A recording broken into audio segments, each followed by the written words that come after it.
अरे जल्दी से इसे हॉस्पिटल ले चलो।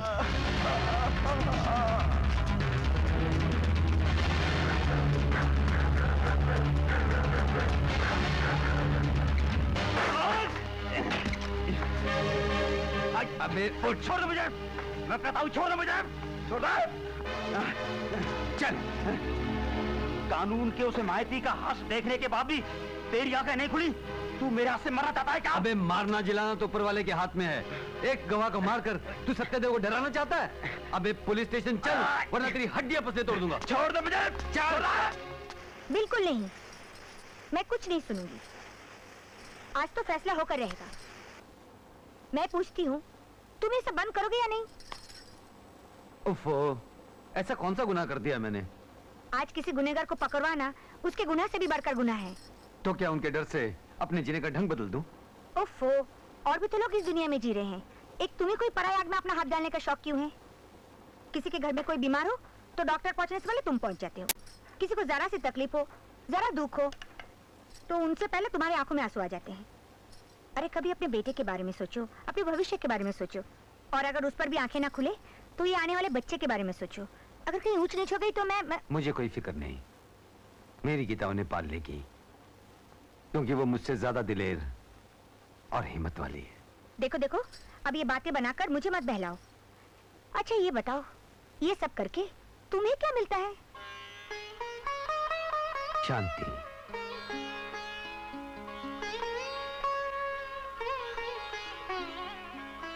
एक बात बोलूं, मैं कितना भी बड़बड़ाऊं, लेकिन तुम्हारी कसम, तुम्हारी सच्चाई पर मुझे अभिमान है, और यही वजह है मैं तुम्हारी इज्जतें नहीं पूछा करती हूँ। गीता, मैं तुम्हारी श्रद्धा को टूटने नहीं दूंगा, क्योंकि गीता ही मेरी शक्ति है। आज जिस आदमी को मैंने रंगे हाथों खून करते हुए पकड़ा है, जब अदालत उसे सजा देगी तो मेरी आत्मा को शांति मिलेगी। चश्मदीद गवाह सत्यदेव की गवाही के बिना पर यह अदालत मुजरिम शंकर को दफा 302 के तहत सजाए मौत देती है। नहीं! मेरे भाई का कानून ने कत्ल कर दिया, और उसकी वजह है वो सत्यवादी सत्यदेव। ना, तुम्हारा भाई मरा नहीं, वीर गति को प्राप्त हुआ है। कानून तोड़ना जिनका धर्म हो और खून करना जिनका कर्म हो, वो धर्म और कर्म की राह पर शहीद होते हैं। अंग्रेजी में एक कहावत है, strike while iron is hot. वो लोहा होता है जिसको गरम करके काटते हैं, लेकिन मेरा तजुर्बा कहता है कि दुश्मन को हमेशा ठंडा करके मारना चाहिए। मैं समझा नहीं। मैं समझाता हूं। व्यापार से लेकर कलयुग तक दुश्मन को मारने के लिए व्यूह की रचना की जाती है, जिसे चक्रव्यूह कहते हैं। इस चक्रव्यूह से अभिमन्यु जैसा योद्धा तक नहीं बच पाया, फिर इस सत्यदेव की औकात ही क्या है? देखते रहो मैं उस सत्यदेव को अपने चक्रव्यूह में कैसे फंसाता हूं। अरे गीता, जल्दी से मेरा छाता दो, वरना फैक्ट्री पहुंचने में देर हो जाएगी। लाई बाबा। ये लो। अरे ये क्या है? क्या है? क्या है ये? ये क्या है? तुम्हारे माथे का लाल टीका कहाँ है? ओ 1000 मर्तबा का है कि लाल टीके के बगैर मेरा प्यार अधूरा है। अरे बाबा, ये लाल टीका ही तो मेरी प्रेरणा है। जल्दबाजी में लगाना भूल गई, अब भी लगा लेती हूँ। सुनो, कहीं जिंदगी में मैं जल्दबाजी कर गया तो ये मत कहना कि मैं तुम्हें भूल गया। तुम भूल कर भी हमें भूल नहीं सकते, समझे? मान लिया, तुम जीत गई, मैं हार गया। चलो। पापा मेरी किस्से। अरे बाबा, मैं तो भूल ही गया था। लाओ। और ये क्या? बड़े को खिशी दी है, आने वाले छोटे को भी तो देनी पड़ेगी। हाँ? एक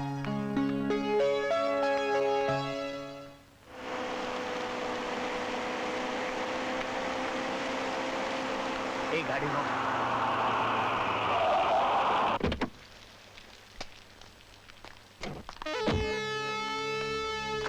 नमस्कार। नमस्कार। माफ कीजिएगा, मैंने आपको मैं शेषनाग हूँ और ये है शिवा। इसके भाई शंकर को आपकी गवाही ने कल फांसी पर लटका दिया। वो खूनी शंकर? हाँ, खूनी, कमीना, दरिंदा और बड़ा ही टुच्चा आदमी था। मैंने उसे लाख समझाया कि बाबा रे कानून को हाथ में मत लो, नहीं माना। नतीजा भी भुगत लिया। अब सत्य के उपासक सत्यदेव है और मैं हूं सत्य का दास। शंकर के पापों पर पर्दा न डालकर आपने सत्य की एक बहुत बड़ी मिसाल कायम की है। ये कहना आपका बड़प्पन है सत्यदेव जी। ये मेरा कार्ड।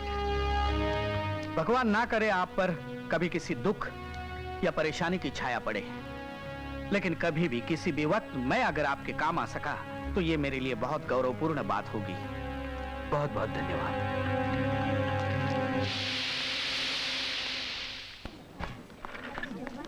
सत्यदेव भैया, क्या है डॉक्टर साहब? डॉक्टर साहब, मेरा नाम सत्यदेव है। गीता मेरी पत्नी है। क्या हुआ उसे? मेडिकल टर्म्स जानकर क्या कीजिएगा, बस इतना समझ लीजिए कि माँ और बच्चे की जान बचाने के लिए ऑपरेशन करना पड़ेगा। मेरे लिए उन दोनों की जान अपनी जान से ज्यादा कीमती है। जैसे भी हो जल्दी से ऑपरेशन कर दीजिए डॉक्टर साहब। इस ऑपरेशन में तकरीबन 20,000 रुपए खर्च होंगे। 20,000 रुपए? डॉक्टर साहब, इतना रुपया तो हमने आज तक अपने हाथों से गिना तक नहीं। 800 रुपए कमाने वाला मजदूर इतने रुपयों का सपना भी नहीं देख सकता। मैं एक मजदूर की मजबूरी समझता हूँ मिस्टर सत्यदेव। ऑपरेशन तो मैं अपनी जिम्मेदारी पर कर दूंगा, लेकिन इसके अलावा दवा और दूसरे खर्च भी तो हैं। मेरा काम मानिए, वक्त जाया करने के बजाय कोशिश कीजिए। जी डॉक्टर साहब, मैं कुछ भी करके, भले ही अपने आप को गिरवी रखकर इन पैसों का इंतजाम जरूर करूंगा, लेकिन मेरे बीवी बच्चे को कुछ नहीं होना चाहिए डॉक्टर साहब।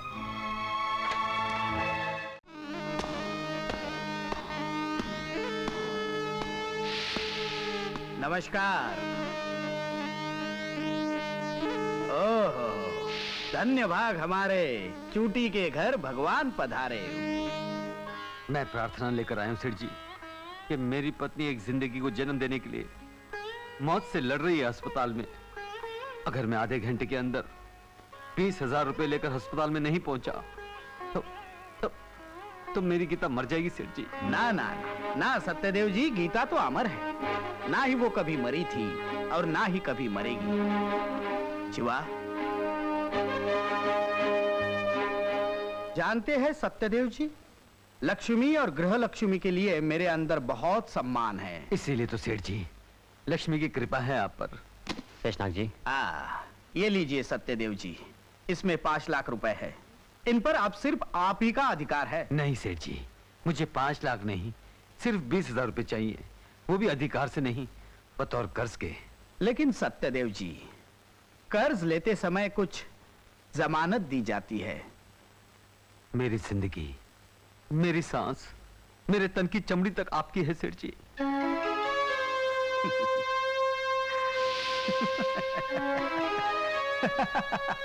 इतना सब कुछ तो मुझे मंदिर के बाहर बैठा भिखारी भी दे सकता है, अगर मैं उसे 20,000 रुपये दे दूं तो।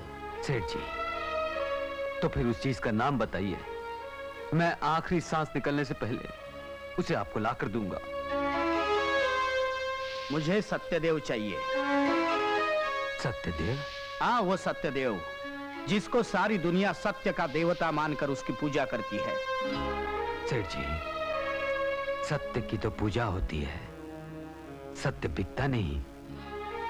लेकिन आज अपनी गीता, अपनी आने वाली संतान को साक्षी मानकर मैं आपको वचन देता हूं कि आज से ये सत्यदेव आपकी धरोहर है, आपकी अमानत है, आपकी जागीर है।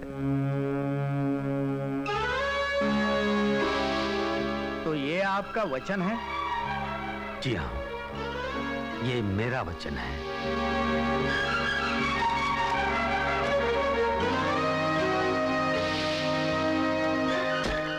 सांप का फन कुचलने के बजाय आपने उसे दूध पिलाया है। क्या जरूरत थी 20,000 रुपए देने की? तुम नादान हो, बच्चे हो। जैसे कुछ लोगों की ताकत झूठ होती है, वैसे कुछ मूर्खों की कमजोरी सत्य होती है। आज ये सत्यदेव हमें वचन देकर हमारे चक्रव्यूह में खुद फंस गया है।